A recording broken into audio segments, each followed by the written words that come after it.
Hi ವೀಕ್ಷಕರೇ, ಎಲ್ಲರಿಗೂ ನಮಸ್ತೆ. ಮಂಜುಳಾ ಕಿಚನ್ಗೆ ಸ್ವಾಗತ. ಇವತ್ತು ಭಾನುವಾರ, ಎಲ್ಲರಿಗೂ ಮಕ್ಕಳಿಗೆಲ್ಲ ರಜೆ ಇದೆ ಅಂತ ನಾನು ಕೋಲಾರಮ್ಮ ದೇವಸ್ಥಾನಕ್ಕೆ ಹೋಗಿದ್ದೀನಿ.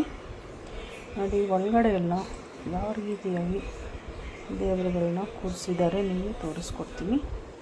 ನೋಡಿ, ಇದು ಪಾರ್ಕ್ ಎಷ್ಟು ನೀಟಾಗಿದೆ ಅಂದರೆ ಅಷ್ಟು ಚೆನ್ನಾಗಿದೆ ನೋಡೋದಕ್ಕೆ.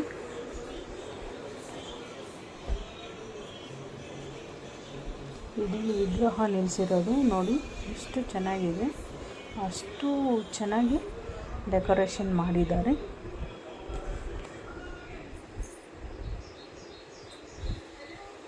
ಇದು ಒಳಗಡೆ ದೇವರ ವಿಗ್ರಹಗಳು ಎಷ್ಟು ಚೆನ್ನಾಗಿ ಡೆಕೋರೇಷನ್ ಮಾಡಿದ್ದಾರೆ ನೋಡಿ.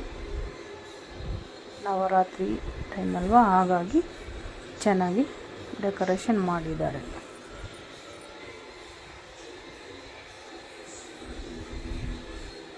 ಹಾಗೆ ಪ್ರಸಾದ ಕೊಟ್ಟರು.